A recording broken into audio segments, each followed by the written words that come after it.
সিরাতুন নবী সাল্লাল্লাহু আলাইহি ওয়াসাল্লাম আলোচনা করবেন শেখ মতিউর রহমান মাদানী। আসসালামু আলাইকুম ওয়া রাহমাতুল্লাহি ওয়া বারাকাতুহু। ইন্নাল হামদালিল্লাহ নাহমাদুহু ওয়া নাস্তাঈনুহু ওয়া নাস্তাগফিরুহু ওয়া নাউযু বিল্লাহি মিন শুরুরি আনফুসিনা ওয়া মিন সাইয়্যাতি আমালিনা। মান ইয়াহদিহিল্লাহু ফালা মুদিল্লা লাহু ওয়া মান ইউদ্লিল ফালা হাদিয়া লাহু। ওয়া আশহাদু আল লা ইলাহা ইল্লাল্লাহু ওয়াহদাহু লা শারীকা লাহু ওয়া আশহাদু আন্না মুহাম্মাদান আবদুহু ওয়া রাসূলুহু সাল্লাল্লাহু তাআলা আলাইহি ওয়া আলা আলিহি ওয়া সাহবিহি ওয়া সাল্লামা তাসলিমান কাসীরা। আম্মা বাদ। সম্মানিত দিনী ভাতৃমণ্ডলী, আল্লাহ রাব্বুল আলামিনের প্রশংসা এবং প্রিয় নবী মুহাম্মদুর রাসূলুল্লাহ সাল্লাল্লাহু আলাইহি সাল্লামের প্রতি সালাত ও সালামের পর আজ জুমাবার এশার সালাতের পর তিসরা জামাদাস সানি 1443 হিজরি মোতাবেক 4 ফেব্রুয়ারি 2022 আমাদের ধারাবাহিক আলোচনা সিরাতুন নবী সাল্লাল্লাহু আলাইহি ওয়াসাল্লাম, নবী করিম সাল্লাল্লাহু আলাইহি সাল্লামের জীবনী, পর্ব নম্বর 57। বিষয়বস্তু বানুল মুস্তালিকের যুদ্ধ, যার অপর নাম মোরাইসির যুদ্ধ, গাজওয়াতু বানিল মুস্তালিক অথবা গাজওয়াতুল মোরাইসি। বানুল মুস্তালিকের যুদ্ধ এই জন্য বলা হয় এটিকে যে এই যুদ্ধ হয়েছিল মোস্তালেক গোত্র। বানুল মুস্তালিক মানে মোস্তালেক বংশধর, মোস্তালেকদের সন্তান। বানু কথাটি বানুন ইবনের বহু বচন, যেমন বনি ইসরাইল মানে ইসরাইল বংশধর। তো মোস্তালেক বংশধরের সাথে যারা কাফের ছিল তাদের সাথে এই যুদ্ধ হয়েছিল। আর মোরাইসির যুদ্ধ এই জন্য বলা হয় যে মোরাইসি নামক একটি স্থানে, যেখানে কূপ ছিল বা পানি ছিল, সেখানে সাথে সম্পৃক্ত করা হয়েছে। সেই জায়গায় এই যুদ্ধটি ঘটেছিল, যেটা লোহিত সাগরের তীরবর্তী এলাকা।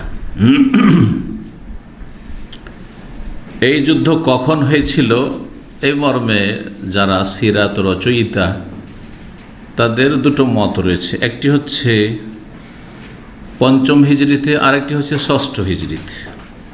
5ম হিজরির শাবান মাসে।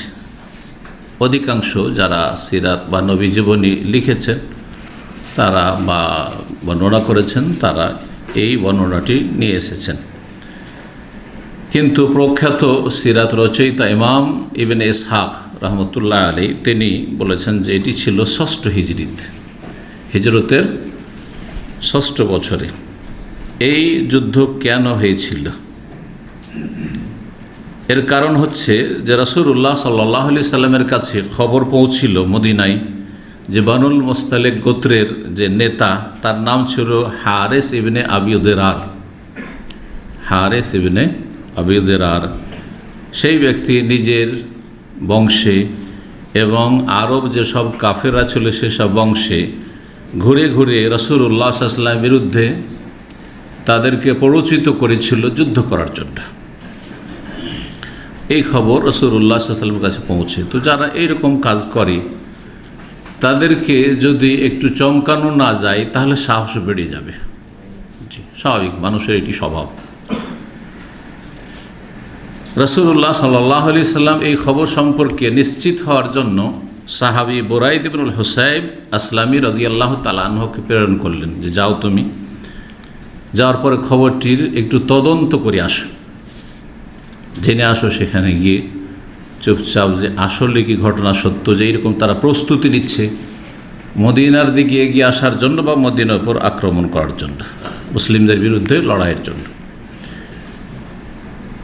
তিনি গিয়ে এই নেতা যে সর্দার ছিল বানুল মুস্তালিকের হারেস ইবনে দিরার, তার সাথে সাক্ষাৎ করলেন, তার সাথে কথা বললেন। আর সেখান থেকে পরিচয় ছিল, খাতির ছিল হয়তো, সেজন্য তাকে পাঠানো হয়েছিল। রাসূলুল্লাহ সাল্লাল্লাহু আলাইহি সাল্লামের কাছে এসে সংবাদ শোনালেন যে খবরটি সত্য, এরকম মন মানসিকতা যে তারা যুদ্ধ করবে, যুদ্ধের জন্য প্রস্তুতি নিচ্ছে। রাসূলুল্লাহ সাল্লাল্লাহু আলাইহি সাল্লাম যখন নিশ্চিত হলেন সংবাদ থেকে, তখন সাহাবায়ে কেরামদেরকে উৎসাহিত করলেন যুদ্ধের জন্য, প্রস্তুতি নাও, তাড়াতাড়ি করে বের হওয়ার জন্য নির্দেশ প্রদান করলেন।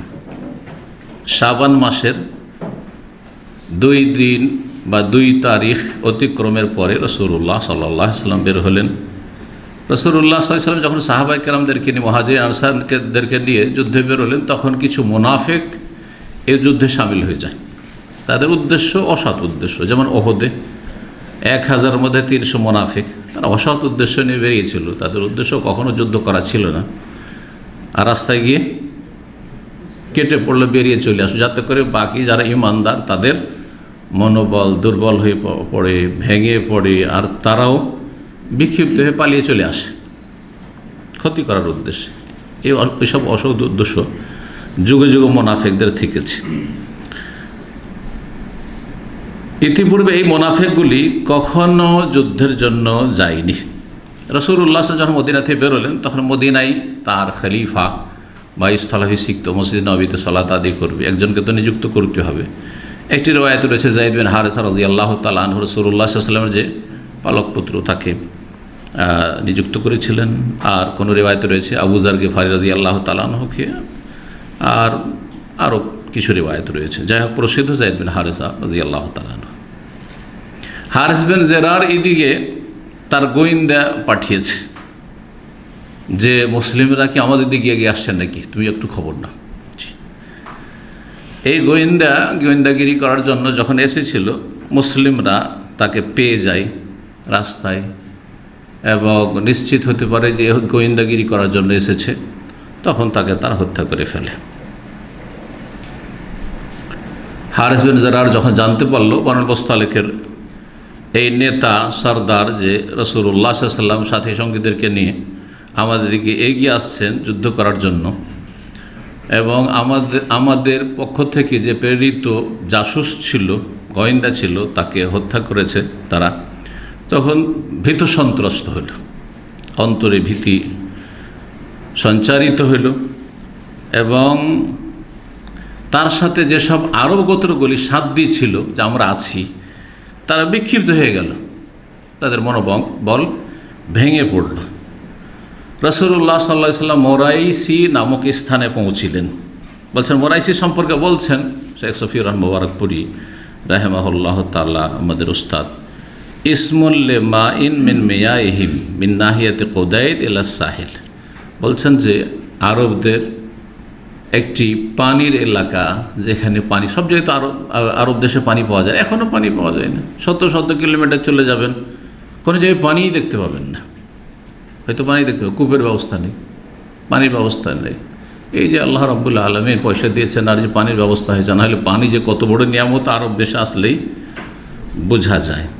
একসময় যখন নতুন রাস্তা তৈরি হয় আল কাসিম থেকে মদিনায়, যারা রাস্তা চলাফেরা করেছে, একটা পুরাতন রাস্তা আছে মদিনা রুট, আর নতুন রাস্তা যখন হাইওয়ে তৈরি হয় তখন দীর্ঘ 400 কিলোমিটার আপনার আল কাসিমের বর্ডার বাতরা থেকে, বাতরা বা উপলব্ধ সুকুর এই এলাকা থেকে মদিনা পর্যন্ত কোনো পেট্রোল পাম্প ছিল না। একসময় এরকম 100 মাসে এসছি, কারো মানে পানি নেই, আর সালাতের সময় চলে যাচ্ছে, আসরের মাগরিব হয়ে যাবে, কি করবে? কি করলো, যে যার কাছে পানি ছিল জমজমের পানি দিয়ে উজু করে নামাজ পড়া। এটা তো আমি ছিলাম, কিন্তু আরেকটা ঘটনা শুনেছি যে আমাদের কিছু ভাইরা গিয়েছিল, জমজমের পানি নিজে নিজে রাখা আছে, পানি যেহেতু নেই সব তেমন করে নামাজ পড়েছে এরকম রাস্তায়। জি, জায়েজ। আমাদের দেশের মানুষরা কি মনে করে, জমজম এত বরকতের পানি, এই দিয়ে কি আর হাত মুখ ধোয়া যায়, আর উজু করা যায়, আর গোসল করা যায়, এটাকে খেতে হবে ওষুধ হিসাবে, তাই না? আল্লাহ বলছে ফালাম তাজিদু মান, কোনো পানি যদি না পাও, সেটা জমজম হোক আর অন্য কোনো কিছু হোক, পানি ফাতায়াম্মাম, তখন তায়াম্মাম, পানি থাকতে তায়াম্মাম হবে। পানি নেই, যাচ্ছেন পেট্রোল পাম্পে যাচ্ছেন, আর দেখছেন যে উজুখানায় পানি নেই, মসজিদের আশেপাশে পানি নেই, তেমন করে নেবেন নাকি? কেন পাকাল্লাতে মুদিখানার দোকানে পানি নেই? অনেকে মনে করে ওটা চিন্তাই করে না যে পয়সা দিয়ে কিনা উজু করব, চিন্তাই করেন না। মশলাগুলো জানতে হবে। পানি যখন পাবেন না তখন তেমন, না হলে চলবে না। যাই হোক, সেই পানির এলাকায় গিয়ে রাসূলুল্লাহ সাল্লাল্লাহু আলাইহি ওয়াসাল্লাম পৌঁছলেন, প্রস্তুতি নিলেন লড়াইয়ের জন্য। রাসূলুল্লাহ সাল্লাল্লাহু আলাইহি ওয়াসাল্লাম এবং সাহাবায়ে কেরামগণ সারিবদ্ধ হলেন। মুহাজিরিনদের পতাকা ছিল আবু বকর সিদ্দিক রাদিয়াল্লাহু তাআলার হাতে, আনসারীদের পতাকা ছিল সাদ বিন উবাদা, যে খাজরাজের নেতা সর্দার ছিলেন তার হাতে। আর পরস্পর দুই পক্ষ থেকে তীর চালাচালি লড়াই, এদিক থেকে তীর ওইদিকে বর্ষণ হয়, ওই দিক থেকে কাফেররা তীর বর্ষণ করে মুসলিমদের দিকে। এইভাবে রাসূলুল্লাহ সাল্লাল্লাহু আলাইহি ওয়াসাল্লাম একবারে জোরদার আক্রমণের নির্দেশ দিলেন। তাতে আল্লাহ রাব্বুল আলামিন সাহায্য নেমে আসলো অল্প কিছু লড়াইয়ে। আর তারপরে মুশরিকরা পরাজিত হয়ে এদিক সেদিক ছত্রভঙ্গ হয়ে গেল। তাদের মধ্যে যারা নিহত হইল, রাসূলুল্লাহ সাল্লাল্লাহু আলাইহি ওয়াসাল্লাম তাদের নারীদের, তাদের শিশুদের, তাদের যেসব গবাদি পশু ছিল, উট আর ছাগল, বকরি, ভেড়া ভেড়ি, সেগুলিকে গনিমত হিসাবে গ্রহণ করলেন। গনিমতে পেলেন। মুসলিমদের একজন সাহাবী শুধু তাতে নিহত হয়েছিলেন। তিনিও ভুলবশত, একজন আনসারি ভেবেছে যে এটা তো আমাদের লোক না, এটা তো দুশমন, কাফের। এইভাবে তারপর আক্রমণ করে দেয়। এইভাবে তিনি শাহাদাত বরণ করেছে রাদিয়াল্লাহু তাআলা আনহু। এটাই অধিকাংশ যারা নবীর জীবনে লিখেছেন তারা এইভাবে লিখেছে যে দুই পক্ষ থেকে হালকা লড়াইটা হয়েছিল। কিন্তু ইমাম ইবনুল কাইয়িম রাহিমাহুল্লাহ বলছেন না, লড়াই হয়নি। তাহলে এই বিষয়টি তো দ্বিমত আছে যে আসলে কি লড়াইয়ের পরে তারা পরাজয় স্বীকার করেছিল, না লড়াই হয়নি, এমনিতেই তাদের ওপর হঠাৎ করে আক্রমণ করা হয় যখন তারা কোনো প্রস্তুতিতে ছিল না, আর তারপরে তারা পালিয়ে যায় আর তাদের নারী শিশু বন্দী করা হয়, আর তাদের ধন সম্পদ যা কিছু ছিল সেগুলিকে গনিমত হিসাবে হাসিল করা হয়। তো ইমাম ইবনুল কাইয়িম বলছেন যে ফাইন্নাহু লাম ইয়াকুন বাইনাহুম কিতালুন, কোনো লড়াই হয়নি সেখানে, সশস্ত্র লড়াই হয়নি। ওয়াইন্নামা আগার আলিম আলাল মা, ওই পানির এলাকায় রাসূলুল্লাহ সাল্লাল্লাহু আলাইহি ওয়াসাল্লাম ছাপা মেরেছিলেন, মানে হানা দিয়েছিলেন, আর তাদের সন্তান এবং তাদের ধন সম্পদ এবং তাদের নারীদেরকে তাদেরকে বন্দী করে আর সেসব গনিমতে হাসিল করেছিলেন। এটি হচ্ছে সঠিক। যেসব বন্দী রাসূলুল্লাহ সাল্লাল্লাহু আলাইহি ওয়াসাল্লামের হস্তগত হয়েছিল নারী, তার মধ্যে ছিলেন উম্মুল মুমিনিন জুয়াইরিয়া বিনতুল হারিস রাদিয়াল্লাহু তাআলা আনহা। এই হারিস বিন আবি যুরার যে সর্দার, এই বনুল মুস্তালিক বংশের, তার কন্যা নাম ছিল জুয়াইরিয়া রাদিয়াল্লাহু তাআলা আনহা। তিনি রাসূলুল্লাহ সাল্লাল্লাহু আলাইহি সাল্লামের সহধর্মিণী হয়েছিলেন। বন্দী হয়ে আসলো। তারপরে যখন গনিমতের ভাগ বন্টন হলো, তখন ভাগে সে সাবিত বিন কায়েসের ভাগে পড়লো। সাবিত বিন কায়েস যে সাহাবী, তার ভাগে পড়লেন জুয়াইরিয়া রাদিয়াল্লাহু তাআলা আনহা। সাবিত বিন কায়েসের প্রয়োজন পয়সার। যখন মুজাহিদিনদের হাতে কোনো দাস দাসী আসে, তারপরে সে ইচ্ছা করলে নিজে রাখতে পারে, আর যদি ইচ্ছা করে যে আমার হাতে দাসী এসেছে, দাস এসেছে, আমি বিক্রি করে দেবো, কারো কাছে বিক্রি করতে পারে। সেটা বিক্রি বা আপনার নগদ ক্যাশে বিক্রি করতে পারে। আবার আর একটা বিক্রি তরিকা ছিল, সেটা কিস্তিতে ছিল। তার সাথে লেখাপড়া কেতাবা বলা হয় এটাকে, এটা ফিকহের কেতাবি বা হাদিসের কেতাব বাবুল মুকাতাবা। লেখাপড়া তার সাথে হয়ে যাওয়া যে তুমি এত টাকা যদি পরিশোধ করে দাও নিজেই, অন্য কেউ কিনে নিতে পারে, এটা একটা। আর একটা হচ্ছে যে তার সাথে চুক্তি হয়ে গেল যে তোমাকে কিছুটা সময় দেওয়া হবে, তুমি এদিক সেদিক আয় ইনকাম করো, আর এত টাকা যদি আমাকে পেমেন্ট করে দাও, টাকার আমার দরকার, আর তাহলে তোমাকে মুক্ত করে দেবো, তুমি দাস মুক্ত হয়ে যাবে। এটাকে মুকাতাবা বলা হয়। তো তার সাথে এই মুকাতাবা মানে লেখাপড়া হয়েছিল জুয়াইরিয়া রাদিয়াল্লাহু তাআলা আনহার সাথে, যে এত টাকা তুমি দিয়ে দাও যেখান থেকে পারো, আর তারপরে তুমি স্বাধীন হয়ে যাও। রাসূলুল্লাহ সাল্লাল্লাহু আলাইহি ওয়াসাল্লাম জানতে পারলেন যে তার সাথে একটা অ্যামাউন্টের ওপর লেখাপড়া হয়েছে, যে এত টাকা পরিশোধ করে দিলে সাবিত বিন কায়েস কী করবে, তাকে স্বাধীন করে দেবে। রাসূলুল্লাহ তার পক্ষ থেকে এটা আদায় করে দিলেন। এই জুয়াইরিয়া রাসূলুল্লাহ সাল্লাল্লাহু আলাইহি ওয়াসাল্লামকে জানছেন যে রাহমাতুল্লিল আলামিন, ইসলাম গ্রহণ করেছিলেন, যখনই বন্দী হলেন তারপরে ইসলাম গ্রহণ করেছিলেন। রাসূলুল্লাহ সাল্লাল্লাহু আলাইহি ওয়াসাল্লামের কাছে সাহায্য চাইলেন, সহযোগিতা চাইলেন, যে আমি যেহেতু আমার মালিকের সাথে চুক্তি করে নিয়েছি যে এত টাকা দিয়ে দিলে সে আমাকে স্বাধীন করে দেবে, তো আপনি যদি কিছুটা আর্থিক আমাকে সাহায্য করেন তাহলে আমি স্বাধীন হয়ে যাই। তো রাসূলুল্লাহ বলেন যে ঠিক আছে, আমি পুরোটাই আদায় করে দেবো। রাসূলুল্লাহ সাল্লাল্লাহু আলাইহি ওয়াসাল্লাম পুরোটা আদায় করে তাকে কি করলেন, দাস মুক্ত করে দিলেন, বা দাসত্ব থেকে মুক্ত করে দিলেন, স্বাধীন হয়ে গেলেন। স্বাধীন যখন হয়ে গেলেন, রাসূলুল্লাহ সাল্লাল্লাহু আলাইহি ওয়াসাল্লাম প্রস্তাব দিলেন, বিয়ে করলেন। কাফেরের মেয়ে, এটা একটা মশলা জানেন, ফিকহের মশলা। কাফের, বাপ কাফের, ওলি হচ্ছে কাফের, বাপ ভাই যারা আছে তারা হচ্ছে কাফের। ইসলাম গ্রহণ করলো কোনো মহিলা, যেমন আমাদের ইসলাম সেন্টারগুলিতে এসে ইসলাম গ্রহণ করছে মহিলারা, তো এদের ওলি অভিভাবক কে হবে? না বিনা ওলিতে যাকে তাকে বিয়ে করে নিতে পারবে? কি মাসলা হবে? কি ওলি লাগবে? কেমন কি ওলি? কাফের তো ওলি হইতে পারে না, ও বাপ কাফের, ভাই কাফের। হ্যাঁ, বলে আল্লাহুল কাফিরিন আলাল মুমিনিনা সাবিলা, কাফের কখনো মুসলিম মেয়ের ওলি হইতে পারে না, অভিভাবক, অযোগ্য। জি হ্যাঁ, স্থানীয় প্রতিনিধি, জি হ্যাঁ হ্যাঁ, মুসলিম শাসক, এইটা হচ্ছে সবচেয়ে কথা। মুসলিম দেশ যদি হয় তাহলে মুসলিম শাসক, কিন্তু মুসলিম শাসক তো শাসকের কাছে তো পৌঁছে দিতে পারবে না আজকাল, কি রাষ্ট্রপতি প্রধানমন্ত্রীর কাছে পৌঁছিতে পারবে? তাহলে মুসলিম শাসকের, মুসলিম দেশের মুসলিম শাসকের প্রতিনিধি হচ্ছে আদালত, কোর্ট। সুতরাং আদালতে গিয়ে বিয়ে করতে পারবে। হ্যাঁ, আদালত যেন আদালতকে এইসব দায়িত্ব দিয়ে দেবে। বিয়ে পড়া, ম্যারেজ সিস্টেম আছে না নেই আদালতে? কোর্টে আছে, সৌদি আরবে আছে, বাংলাদেশও। সে কাজীর মাধ্যমে যে রেজিস্টার্ড কাজী হোক অথবা অ্যাফিডেভিট করে হোক, যেভাবে কোর্টে, তো সেই ওয়ালি, সেটি সরকার যেন, সরকারের প্রতিনিধি আদালতই হচ্ছে যেন সরকার।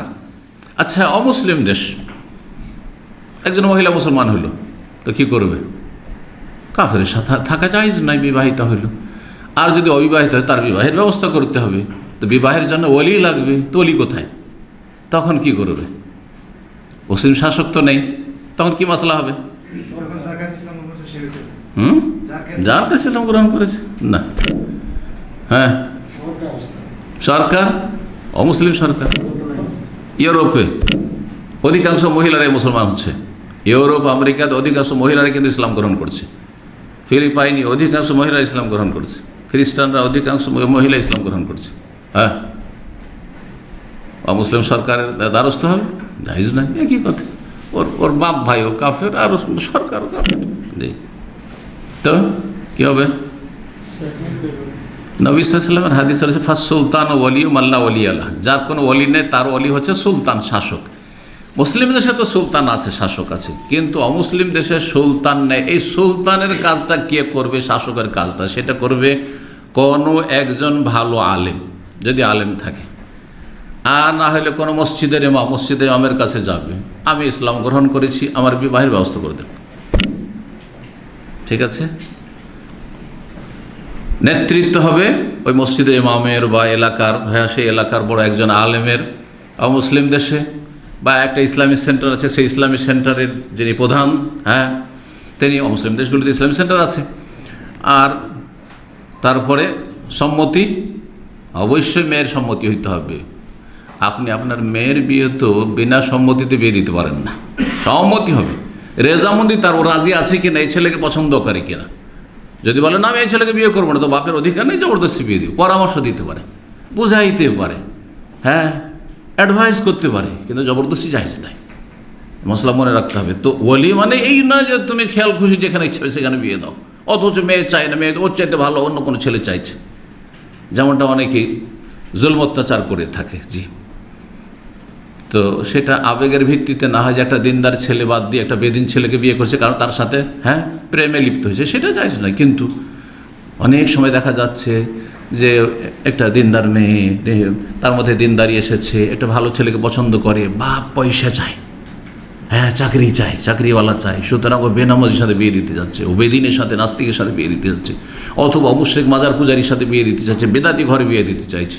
পুরো অধিকার আছে মেয়ের না করে দেওয়ার, যে আমি আমার পছন্দ মতো বিয়ে করবো। আপনি নেতৃত্ব দেন, কারণ নেতৃত্বের হক আল্লাহ আপনাকে দিয়েছেন, ওলি, কিন্তু চয়েস, পছন্দ, সম্মতি কার? মেয়ের। নাবালিকারও যদি বিয়ে দিয়ে দেয় শরীয়তে জায়েজ, কিন্তু নাবালিকা সাবালিকা হওয়ার পরে পুরো স্বাধীনতা রাখে। নবী সাল্লাল্লাহু আলাইহি ওয়াসাল্লামের কাছে এরকম ঘটনা ঘটেছে, এক মেয়ে ছোটো ছিল আর তার বাপ বিয়ে দিয়ে দিয়েছে, পরে বড় হওয়ার পরে তার পছন্দ না, ইয়া রাসূলুল্লাহ আমি তো এটা পছন্দ করি না, আমার আব্বা এরকম বিয়ে দিয়ে দিয়েছে। ফাখাইয়ারাহা রাসূলুল্লাহ, রাসূলুল্লাহ তাকে পুরো অপশন দিয়েছে, তোমার ইচ্ছে, যদি মনে করে যে বাপ যখন দিয়ে দিয়েছে তো থেকেই যাই, আর না হলে তুমি যদি বলো যে না, তো না, তোমার বিবাহ বিচ্ছেদ। জি, তো এইসব মাসাইলগুলি জানতে হবে যাতে করে এটা আমরা বুঝতে পারি যে ইসলামে নারীর অধিকার আছে, নারীর অধিকার আছে, কিন্তু তার একটা সীমা আছে, তার একটা সব কিছুর সীমা আছে। জি, সীমানা ছাড়া যদি কেউ চলাফেরা করে তাহলে এটা জুলম, অবিচার, জি, তখন অন্যায় শুরু হবে। তো যাই হোক, আসল বিষয়ের দিকে ফিরে আসি। জুবাইরিয়া বিনতুল হারিস রাদিয়াল্লাহু তাআলা আনহা কট্টর দুশমনের মেয়ে, কিন্তু রাসূলুল্লাহ সাল্লাল্লাহু আলাইহি সাল্লামের সাথে বিয়ে বসলেন, সম্মতি তো অবশ্যই। রাসূলুল্লাহ সাল্লাল্লাহু আলাইহি সাল্লাম বিয়ে করলেন। যখন বিয়ে করে নিলেন তখন সাহাবাই কেরামরা ভাবলেন, সাহাবাই কেরামদের ঘরে ঘরে ভাগ করে দেওয়া হয়েছে সেই বংশের শিশুদেরকে দাস হিসাবে বা ছেলেদেরকে, আর যারা মেয়ে তাদেরকে দাসী হিসাবে ভাগ বন্টন করে দেওয়া হয়েছে। জি, তারপরে গনিমত ধন সম্পদ ভাগ করে দেওয়া হয়েছে যা কিছু ছিল। সাহাবের যে রাসূলুল্লাহ সাল্লাল্লাহু আলাইহি ওয়াসাল্লামের শ্বশুর বংশ, এই বংশ হচ্ছে রাসূলুল্লাহ সাল্লাল্লাহু আলাইহি ওয়াসাল্লামের শ্বশুর বংশ, আর সেই বংশের নারীরা আমাদের দাসী হয়ে থাকবে? নবী সাল্লাল্লাহু আলাইহি ওয়াসাল্লামের আত্মীয়রা আমাদের দাসী হয়ে থাকবে? নবী সাল্লাল্লাহু আলাইহি ওয়াসাল্লামের আত্মীয়রা, ছেলেরা, শিশুরা আমাদের দাস গোলাম হয়ে থাকবে? না, সবকে আজাদ করে দেবো, সবকে স্বাধীন করে দেবো। সুবহানাল্লাহ, এই মহব্বত ছিল রাসূলুল্লাহ সাহাবায়ে কেরামদের। বলছেন ফাতাকাল মুসলিমুনা বিসাওয়া হাযা তাজওয়িজ, এই বিয়ের বরকত দেখেন তো। নবী সাল্লাল্লাহু আলাইহি ওয়াসাল্লাম বহুমুখী উপকারিতার কারণে বা উপকারিতাকে সামনে রেখে বহু বিবাহ করেছেন। বহু বিবাহতে যদি দুনিয়া আখিরাতের কল্যাণ থাকে অবশ্যই বহু বিবাহ করবেন, শর্তগুলি সামনে রেখে। আর যদি দেখা যায় বহু বিবাহ করে আরও ফিতনা ফাসাদ হবে, আরও অশান্তি হবে, আর আমি পারবো না সামলাইতে, দুর্দান্ত আমার স্ত্রী অথবা ছেলেরা বড় হয়ে গেছে, ওরাই মায়ের পক্ষতে, মা চুপ থাকলে ওরা চুপ থাকবে না, তো উল্টো বিপদ আসে, তাই না? তো দ্বিতীয় তৃতীয় বিয়ে তো বিপদ ডাকার জন্য না, একটু সুখে শান্তিতে থাকার জন্য। অবশ্যই এই বিষয়গুলো মনে রাখতে হবে যে আপনি দ্বিতীয় তৃতীয় চতুর্থ বিয়ে করে সুখে শান্তিতে থাকতে পারবেন না, আরও অশান্তি বেড়ে যাবে। যদি সুখে শান্তি থাকতে পারেন তো আলহামদুলিল্লাহ, করুন, উত্তম। কিন্তু নিজেরই অশান্তি সবসময়, মানসিক টেনশনে, আর কত রকমের যে ঝামেলা, পারিবারিক সমস্যা, না মোটেই না। তো আল্লাহ যেন তৌফিক দান করেন, ভালো কাজের তৌফিক দান করেন। এই বিয়ে এত বরকতপূর্ণ বিয়ে রাসূলুল্লাহ সাল্লাল্লাহু আলাইহি ওয়াসাল্লামের, এই বিয়ের কারণে বনুল মুস্তালিক বংশের 100টি পরিবারকে মুসলিম সাহাবায়ে কেরাম, মুহাজির, আনসাররা সবকে আজাদ করে স্বাধীন করে দিলেন, যেগুলোকে সবকে দাসমুক্ত করে দিলাম। এরাকে দাস দাসী কী করে বানিয়ে রাখতে পারি? আর তারা বলেছে আসহাবু রাসূলিল্লাহ সাল্লাল্লাহু আলাইহি ওয়াসাল্লাম, এরা রাসূলুল্লাহ সাল্লাল্লাহু আলাইহি ওয়াসাল্লামের শ্বশুর বংশ, এদেরকে কী করে গোলাম আর দাস দাসী বানিয়ে রাখুন? জি, এই যুদ্ধে বেশ কিছু অপ্রীতিকর ঘটনা ঘটেছিল মুনাফিকদের পক্ষ থেকে। তার মধ্যে দুটো বড়ই উল্লেখযোগ্য এবং সিরাতের কিতাবাদিতে খুব প্রসিদ্ধ ঘটনা, যেই মর্মে কোরআনে কারীমের আয়াত সূরা নাজিল হয়েছে। একটি অপ্রীতিকর আর মর্মান্তিক ঘটনার প্রেক্ষাপটে সূরায়ে মুনাফিকুন নাজিল হয়, ইযা জাআকাল মুনাফিকুনা ক্বালু নাশহাদু ইন্নাকা লা রাসূলুল্লাহ, পুরো সূরা মুনাফিকুন 28 পারায়। আর আরেকটি ঘটনাকে কেন্দ্র করে সূরায়ে নূরে বেশ কিছু আয়াত নাজিল হয় মা আয়েশা সিদ্দিকা রাদিয়াল্লাহু তাআলা আনহার সতীত্বের ঘোষণা সম্পর্কে আল্লাহ রাব্বুল পক্ষ থেকে। তো এই দুটো ঘটনা পরপর আসবে, তার মধ্যে একটি ঘটনা নিয়ে আজকে আলোচনা করব ইনশাআল্লাহ। এই ঘটনায় যে ফিতনা সৃষ্টি করেছিল, বা এই যে অপ্রীতিকর আর মর্মান্তিক ঘটনাগুলি ঘটেছিল, তার পিছনে কাজ করছিল রাইসুল মুনাফিকিন, মুনাফিকদের সর্দার, তার নাম আব্দুল্লাহ বিন উবাই। উবাইয়ের ছেলে আব্দুল্লাহ। আব্দুল্লাহ নাম হইলেই যে ভালো হয়ে যাবে এটাও ভাববেন না। এই মোনাফিক শুধু মোনাফিক না, এই উম্মতের যত মোনাফিক ওই রাসূলুল্লাহ সাল্লাল্লাহু আলাইহি ওয়াসাল্লামের ছিল, আর তারপরে ছিল, আর এখন আছে, কিয়ামত পর্যন্ত আসবে, সবার সর্দার হচ্ছে এই আব্দুল্লাহ বিন উবাই, যার নাম আব্দুল্লাহ। তো নামে মানুষকে এগিয়ে দিতে পারে না যদি নামের সাথে কাম সাথ না দেয়, আকীদা, ঈমান, আমল যদি সাথ না দেয়। নাম ভালো কথা, ভালো নাম অবশ্যই হইতে হবে, কিন্তু নাম অনুযায়ী কাজকামও যেন থাকে। আল্লাহ যেন তৌফিক দান করেন। অনেক আব্দুল্লাহ আছে, নাম আব্দুল্লাহ, মাশাআল্লাহ, খুবই ভালো, সত্যি আব্দুল্লাহ আল্লাহর দাস, আল্লাহর অনুগত। আর অনেক আব্দুল্লাহ আছে অবাধ্য, নাফরমান, পাপিষ্ট, নাম আব্দুল্লাহ, বাপ রেখেছে বড় আশা করে, মা রেখেছে হয়তো বড় আশা করে। আবদুল্লাহ কিন্তু আল্লাহর বান্দা হয়নি, না ফরমান হয়েছে। তো এই আবদুল্লাহ মুনাফিকদের বড় নেতা এই উম্মতের, আর ওর ছেলে সরাসরি তারও নাম আবদুল্লাহ। এদের থেকে আর একটা জিনিস বোঝা যায় যে আরবরা বাপ বেটা, অনেক পরিবারে এরকম হইতো যে বাপ বেটার নাম একই, বাপ বেটার নাম একই, কিন্তু আমাদের সমাজে বাপ বেটা তো দূরের কথা, চাচা ভাতি যাইতে এরকম আর নাম খুঁজে পাইনি। গোটা গ্রাম রাত দিন সমালোচনায় মেতে উঠবে, তাই না? হ্যাঁ, ভাই চাচা তো ভাই একই নাম, আর নাম পাননি আপনার বংশে? আপনার ছেলের নাম ওইটাই, আর ওই আপনার ভাইয়ের ছেলের নাম ওইটাই। হ্যাঁ, বরং বাঙালি মন মানসিকতা তো আরও মানে কি বলবেন, এমন নাম আজকালকার জামানায় বলছি, কারণ আমাদেরকে অনেকে বলে যে একটু নাম চয়েস করে দেন। এদের নাম চয়েস করলে পেরেশানি শেষ নেই। তা আমি কি বলি, এখন বুঝে নিয়েছি এদের, হ্যাঁ নাড়ি টিপে বুঝে নিয়েছি। এদেরকে বলি যে আপনি 5টা চয়েস করেন, ওর মধ্যে একটা আমি করে দেবো, যাতে আপনারও থাক, চয়েস থাক, আর আমারও চয়েস থাক, আমি ভালোটা ওর মধ্যে বেছে দেবো। যদি দেখি 5টাই খারাপ, তখন আমি বলি 5টা বাদ দেন, আপনাকে 5টা দিচ্ছি, এই 5টা থেকে চয়েস করেন আপনি। আর যদি 5টার মধ্যে একটা চলার মতো আমি বলছি ঠিক আছে এটি রাখো, বুঝছেন না? এই কয়েকদিন আগে এক ভাই আমার মেয়ে হয়েছে নাম রেখে দেন, বললাম আয়েশা, বলছে আয়েশা অমুক আছে, ফাতেমা বলছে এটাও আছে, সুমাইয়া বলছে এটাও আছে। আরে ভাই এগুলোই তো আমার সবচেয়ে প্রিয় নাম। হ্যাঁ, সব আছে সব আছে, সেই জন্য চলবে না, এলাকায় চলবে না, দেশে চলবে না, একটা আজব নাম হইতে হবে একবার। আর আজব নাম রাখতে গিয়ে এমন উদ্ভট নাম রাখছে, এমন আজগবি নাম রাখছে যে এর কোনো অর্থই নেই। নাউযুবিল্লাহ মিন যালিক। জি, এমনটা করবেন না। তো যাই হোক, এই মুনাফিকদের সর্দারের ছেলেও ছিল আবদুল্লাহ। আসবে শেষখানে বাপ বেটার সম্পর্কে একটু ঘটনা আসবে ইনশাআল্লাহ। এরা কি করত, বা এই মুনাফিকদের নেতা মুনাফিকদেরকে নিয়ে কি চক্রান্ত করতো ইসলাম মুসলিমদের বিরুদ্ধে। এই বানুল মুস্তালিকের যুদ্ধের পূর্বে মুনাফিকদের ভূমিকা সম্পর্কে কিছু আলোচনা করা যাক। প্রথম কথা হচ্ছে যে এই আবদুল্লাহ বিন ওবাই মুনাফিক, রাইসুল মুনাফিকিন, ইসলাম এবং মুসলিমদের চরম বিদ্বেষী ছিল। আর এর কারণটা কি, এত কেন শত্রুতা ছিল? শত্রুতা তো প্রতিটি কাফের থাকে, কিন্তু এর এত বেশি কেন শত্রুতা ছিল? সারা জীবনটা শত্রুতাই অফ করে দিয়েছিল যেন। জি,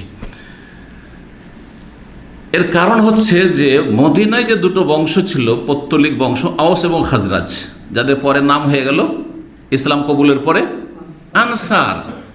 এই আনসার বংশের লোকেরা একমত হয়েছিল, দুটোই বংশ একমত হয়েছিল, যদিও আবদুল্লাহ বিন ওবাই খাজরাজ বংশের, কিন্তু তাদের পাশাপাশি বাস করত, আপোষে বিরোধও থাকতো। মদিনায় বসবাসের দিক থেকে দুটো বংশ একমত হয়ে গেছিল যে আমাদের আগামী নেতা যে নির্বাচন করব তাতে আমাদের নেতা হবে এই আবদুল্লাহ বিন ওবাই মদিনার। এক বাক্যে তারা, এবং নেতৃত্বের মুকুট তাকে পরাবার জন্য প্রস্তুতি নিচ্ছিল তারা। জি, আর হঠাৎ করে এই সময়টাতেই এই আনসার আওস খাজরাজের লোকেরা রাসূলুল্লাহ সাল্লাল্লাহু আলাইহি ওয়াসাল্লামের সাথে সাক্ষাৎ করা শুরু করে। ওই যে বায়াত আকবা, প্রথম বায়াত আকবা, দ্বিতীয় বায়াত আকবার, তারপরে প্রথমবারে এত ইসলাম গ্রহণ করলো, দ্বিতীয়বারে এত, তারপরে তারা নবী সাল্লাল্লাহু আলাইহি সাল্লামকে বারবার করে ডেকে আসলো যে ইয়া রাসূলুল্লাহ আপনি চলে আসেন, আর মক্কায় থেকে আপনি মক্কায় থাকেন না, আপনি চলে আসেন, আমরা আপনার সাথে আছি। জি, রাসূলুল্লাহ সাল্লাল্লাহু আলাইহি ওয়াসাল্লাম হিজরত করে চলে আসলেন মদিনার।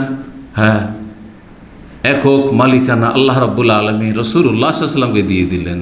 এই যে স্বপ্ন ছিল যে আমি রাষ্ট্রনায়ক, মদিনার তখন গোত্রীয় নেতৃত্ব ছিল, শুধু গোত্র গোটা মদিনায় কয়েকটা গোত্র, এক তো দুটো গোত্র হচ্ছে আওস খাজরাজ, তারপর 3টা আছে ইহুদি, সবগুলির নেতা নির্বাচিত হতে যাচ্ছিল ইবনে উবাই। আর তার এই মনের যে উচ্চ আকাঙ্ক্ষা, আর কিছু লোকের এত বদ স্বভাব আছে যে তারা পয়সা হোক আর না হোক, বাস নেতা হইতে হবে, ক্ষমতায় বসতে হবে, কুরসি দখল করতে হবে। জি হ্যাঁ, শুধু রাষ্ট্রীয় ক্ষেত্রে নয়, মসজিদের মোতাওয়াল্লি হওয়ার ক্ষেত্রে বিভিন্ন মসজিদ কমিটিগুলির ইতিহাস আজকাল যদি শোনেন তো আপনারা অবাক হয়ে যাবেন। ইউরোপে মসজিদগুলো তো মুসলিমরা নিজেরাই চালায়, তো মসজিদ কমিটিতে কত রকমের চক্রান্ত আর কত রকমের যে ছলনা করে শুধু মসজিদের কমিটিতে ঢোকার জন্য আর মেম্বার হওয়ার জন্য, আর মেম্বার যদি হয়ে যেতে পারে তো হেড হওয়ার জন্য, মোতাওয়াল্লি হওয়ার জন্য। কি যে লড়াই চলে আর কি যে ভোটাভুটি চলে। তো সেখানে যারা থাকে বা সেখানে যাদের আত্মীয় স্বজন আছে তারা ভালো করে জানে যে কি লড়াই চলে সব মসজিদের নেতৃত্ব নিয়ে। তো মসজিদের নেতৃত্ব নিয়ে এত যদি লড়াই চলে তো রাষ্ট্রীয় নেতৃত্বে কত লড়াই চলতে পারে পার্টির নেতাগিরি নিয়ে। তো যাই হোক, এটা এক সেই লোকের খুব লোভ এই নেতৃত্বের। এও ছিল ওইরকম। দেখলো যে আরে তো মোহাম্মদ এসে তো আমার স্বপ্নকে একদম খান খান করে দিল, আমার স্বপ্ন চুরমার হয়ে গেল। এই যে শত্রুতা রাসূলুল্লাহ সাল্লাল্লাহু আলাইহি ওয়াসাল্লামের ওপর, ইসলামের ওপর, মুসলিমদের ওপর যেইভাবে হোক না কেন নির্মূল করতে হবে, মুছে ফেলতে হবে ইসলামকে। হিজরতের শুরু থেকে এই শত্রুতা আর এই জ্বলন তার বিভিন্নভাবে প্রকাশ পেত। তখন পর্যন্ত সে বাহ্যিক ইসলাম গ্রহণ করেনি, মানে বাহ্যিকভাবে যে ইসলাম গ্রহণ করবে সেটাও তখন করেনি, তারপর শত্রুতা করত। একবার রাসূলুল্লাহ সাল্লাল্লাহু আলাইহি ওয়াসাল্লাম গাধার পিঠে চড়ে মদিনার কোনো গলি দিয়ে রাস্তা দিয়ে যাচ্ছিলেন। তো ধুলোবালি ছিল, তো গাধাতে চড়ে আছেন, তো একটু ধুলো উড়েছে। আর সেই মোনাফেক কিছু লোক নিয়ে মজলিসে বসেছিল রাস্তার পাশে, একটু ধুলা উড়েছে। ওই যে ভিতরে বিষ কাজ করছে, এই বিষোদ্গার করে উঠল। যাচ্ছিল রাসূলুল্লাহ সাদ বিন ওবাদা, যে খাজরাজের সর্দার, তা সে অসুস্থ ছিল, তাকে দেখার জন্য সেখান দিয়ে যখন যাচ্ছিলেন তখন ইবনে উবাই মোনাফেক নবী সাল্লাল্লাহু দেখে নাক ঢেকেছে কাপড় দিয়ে, আর তারপরে বলছে লা তুগাব্বিরু আলাইনা ইয়া মুহাম্মদ, হে মুহাম্মদ সাল্লাল্লাহু আলাইহি সাল্লাম। সে তো মুহাম্মদ সাল্লাল্লাহু আলাইহি সাল্লাম বলবে না, কারণ সে তো কাফের, তখনও মানে ইসলাম গ্রহণ বাহ্যিকও করেনি। আমাদের সামনে এসে ধুলা উড়াবেন না, আমাদের সামনে এসে এইভাবে ধুলো উড়াবেন না। রাসূলুল্লাহ সাল্লাল্লাহু আলাইহি ওয়াসাল্লাম আরেকবার যখন কোরআন তেলাওয়াত করে মানুষকে কোরআনের শিক্ষা দিচ্ছিলেন বা দাওয়াত দিচ্ছিলেন একটা মজলিসে, তখন ইবনে উবাই মুনাফিক এসে হাজির, বলছে মুহাম্মদ ইজলাস ফি বাইতিক, আপনি নিজের বাড়িতে বসেন, যে কোরআন শিখবে আপনার বাড়িতে গিয়ে শিখবে। আপনি যেখানে সেখানে এসে যাত্রার মজলিসে সেখানে কোরআন শিখাইতে লাগছেন আর কোরআনের দাওয়াত দিতে লাগছেন, যে দাওয়াত গ্রহণ করবে আপনার কাছে যাবে। বিদ্বেষ প্রকাশ পাচ্ছে। ওয়ালা তাকশান ফি মাজলিসিনা, আমাদের মজলিসে আসবেন না আপনি, এসে এইখানে কোরআন শুনাইতে লাগছেন, যান আপনি বাড়িতে বসেন, যার কোরআন শিখার আছে আপনার বাড়িতে যাবেন। তারপরে বদর যুদ্ধের পরে দেখলো যে না, এখন ইসলামের বাইরে থেকে ক্ষতি করা যাচ্ছে না, কারণ ধীরে ধীরে এরা শক্তিশালী হয়ে যাচ্ছে মুসলিমরা, তাহলে ইসলামে ঢুকেই পড়ি, ঘরেই ঢুকিয়ে শত্রুতা করব, নাহলে কাজ হবে না। তখন কি করলো, বাহ্যিক কালেমা পড়ে মুসলিম হয়ে গেল। কিন্তু এই আল্লাহর দুশ্মন, আল্লাহ রসুলের দুশ্মন সাল্লাল্লাহু আলাইহি সাল্লাম, মুমিনদের দুশ্মন, সবসময় সেই রাত দিন এই চিন্তাই মগ্ন ছিল যে কিভাবে মুসলিম সমাজকে টুকরো টুকরো করব, ছিন্ন ভিন্ন করব, এবং ইসলামের কালেমাকে কি করে দুর্বল করব। ইসলামের যারা শত্রু তাদের সাথে সে মিত্রতা রাখত, বিভিন্ন সময় বিভিন্ন ঘটনায় সে জড়িয়ে যেত এবং কাফেরদের সাথ দিত। যেমন বানু কাইনুকা, যে ইহুদি গোত্র, তাদের যে অপরাধ, সে অপরাধে যখন রাসূলুল্লাহ সাল্লাল্লাহু আলাইহি ওয়াসাল্লাম সিদ্ধান্ত নিতে গেলেন তখন সেখানে করে সে গিয়ে বলে যে না, এটা করা যাবে না ইত্যাদি। আর তারপরে মুসলিমদের মাঝে সবসময় বিচ্ছিন্নতা সৃষ্টি করার জন্য এবং গাদ্দারি করার জন্য প্রস্তুত। ওহুদের যুদ্ধে যা করলো, এর আগে একটু আগে বললাম যে 300 লোককে নিয়ে রাস্তা থেকে ফিরে চলে আসলো।